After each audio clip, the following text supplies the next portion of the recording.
Hey guys, how's it going? It's Corny Bees, back again with another Minecraft video.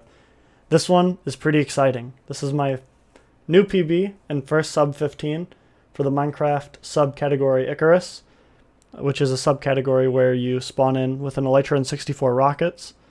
This allows you to instantly fly around, and it makes it a lot easier to complete as you can navigate the world a lot more quickly. I've been running this subcategory for 17 days. My first PB was a 23 something, and I knew I wasn't going to stop until I got a sub 15, and yesterday, which is when I recorded this, was finally the time. This is actually the first sub 15 and my 20th sub 20.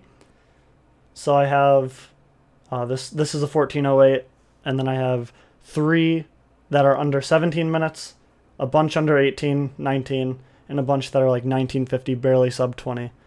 But I'm glad to have finally gotten a sub 15. This is something I wanted to do to prove that I could do it, and after 17 days and about 2,500 resets, I finally got it, which I'm so excited about. So as you saw, I got 20 iron from that boat, which is kind of crazy. Sometimes the boats, will give me 7, which is how much iron I'm looking for. This one kind of popped off though. Glad I got 20. I also grabbed buried treasure, but on the way to the buried treasure, I saw that ship. Figured I'd check it out because sometimes they're a lot faster than searching for the buried treasure. Luckily, that boat fragged out, and I was able to get all my iron from there. Ocean is kind of the way to go when you're running Icarus because it's very easy, either through buried treasure or ships, to get all the iron you need relatively quickly. Now I'm getting my flint. I've already made all my tools in my bucket, and I'm on my way to find a magma ravine. That's also why I crafted some doors, which you'll see why in a second. I get kind of lucky, and there's a magma ravine right here. Sometimes I'd be looking for, way too long, and I'd end up resetting because I couldn't find one. Also, these can be fake, as you saw there. When I broke the magma block, there was lava underneath, which means it's real, and I can construct my portal. So this is a pretty rad strat for making an underwater magma ravine portal, and there it is. It's already completed. So we're going to be getting into the nether around 2:30. My cutoff for this was around 3:30. If I was still in the overworld past 3:30, I wouldn't really play it out, just because I knew I was going for sub 15, and the splits I needed to be short enough. So 2:30 is a minute below my cutoff, which I'm pretty happy with. And now I'm doing a strat where you raise the entity counter and lower your FOV so that you can scan or E-ray for a bastion. When the E counter on the top left spikes, that means there's probably a bastion over there. And as you saw, it got up to 50. So there's definitely a bastion right on the other side of this hill. One of the things that took a while to learn about the Elytra was navigating, because sometimes it's really easy to shoot off the rocket and then fly into the wall, instantly doing a lot of damage or either instantly killing you as well. That took some getting used to. Again, with around 2,500 resets, I had more than enough time getting used to it, and I became pretty good at flying around the world without hitting myself into the walls or anything like that. So we're in this bridge bastion at 3:30, which is good. That's a pretty good time. Definitely potential for pace, but it also matters whether or not I can find a fortress close. These guys are hurting me, so I throw them some gold. And while I could have killed this guy for food, I just wanted to kill this hoglin to make sure he didn't do any damage. I didn't notice until watching the recording back, but he did drop cooked pork chop on the left there. So far in this run, I haven't eaten any food, and I don't have any food. And for the rest of the run, my food situation is pretty scarce. So I do some pretty cool strats to make it around that obstacle. Grab these stairs, and I head up here to where I'll be trading with the piglin. And I make a hole for them, trade in. The stairs make it easier for them to get into this hole. And I throw some gold in, no one comes, so I break that gold block that I intentionally saved for this purpose to call them towards me and get them trading in this hole. Get a bunch of guys in there. I think we end up getting 7. There's this guy, and then one more comes a little later. Yep, there he is. And so throw them some gold to start trading. Piglins can trade a block away from them, so doing that helps me not pick up all the gold later when I start to sort through the stuff they're giving me. I go over here to this triple chest to try to get some obsidian or some string.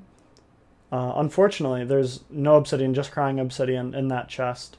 So I don't end up getting any obsidian there, which means I'm going to be relying more heavily on the trades. There's a chance for obsidian in this chest over here as well, so I run over here to check it. And again, no obsidian.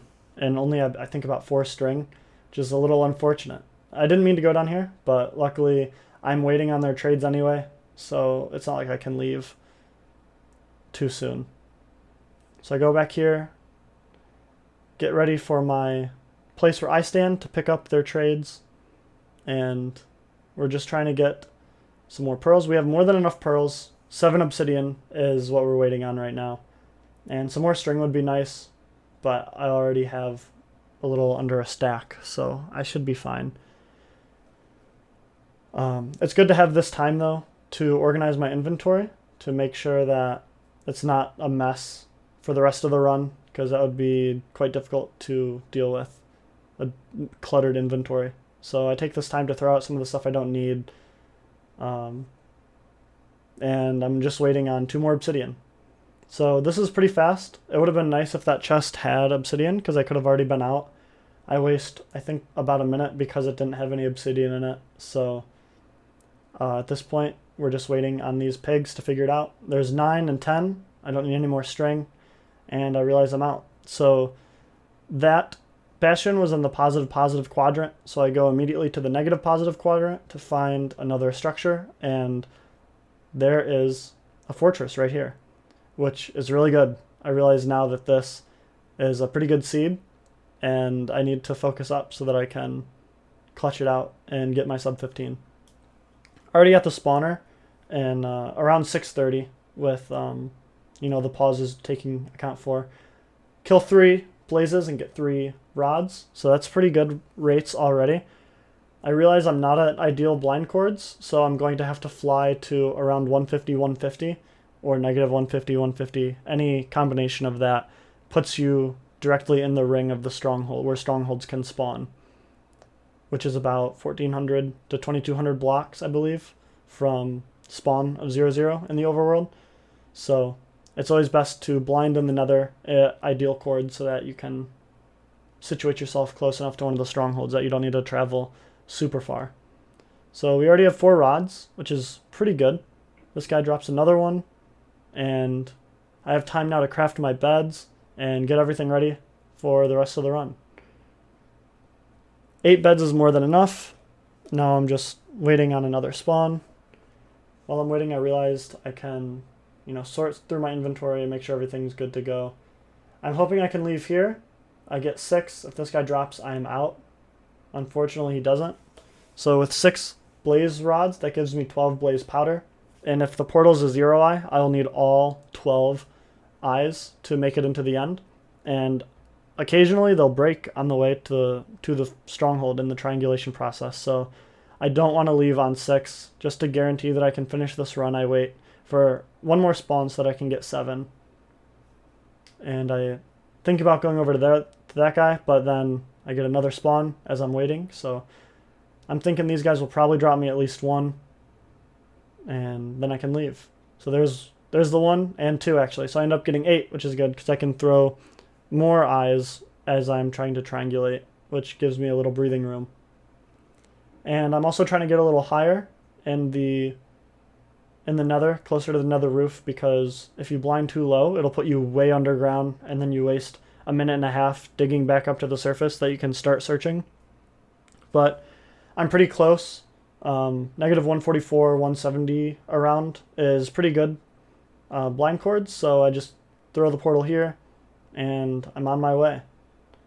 Again, I haven't had any food, so the food situation is a little concerning. So I do a strat here called hunger resetting, and you set your spawn point, which you just put a bed down and click on it, and then you make a hole and throw pearls at the ground until you die.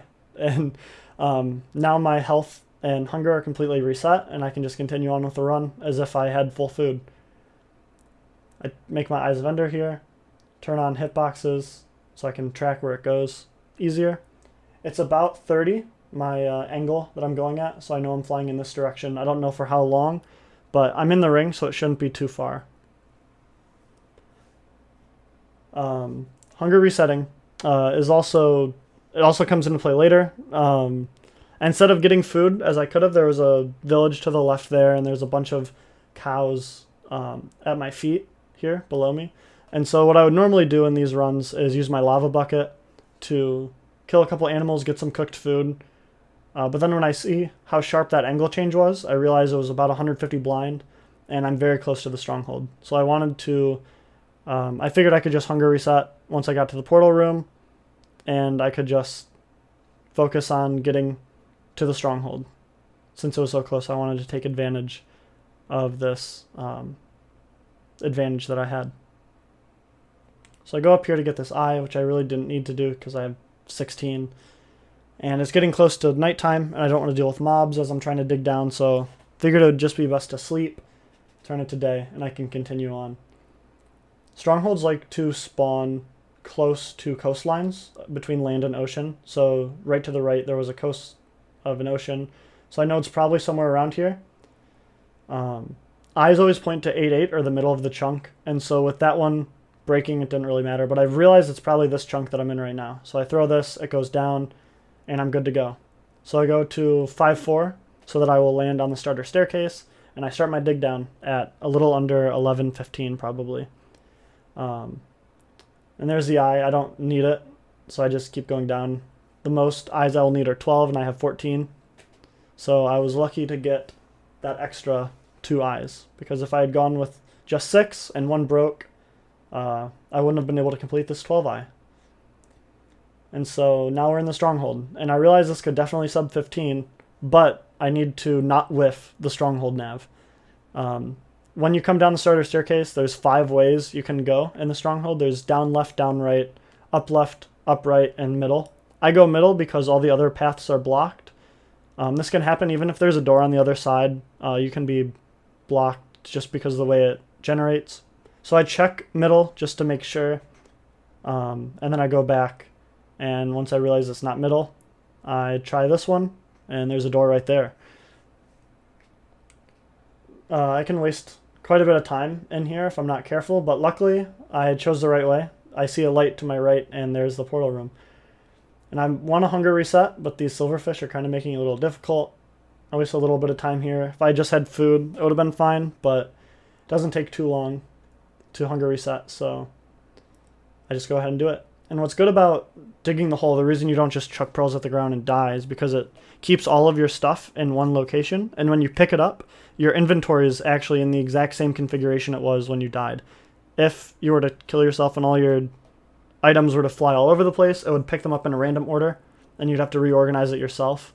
So this helps keep it organized so you don't have to keep reorganizing it every time you hunger reset.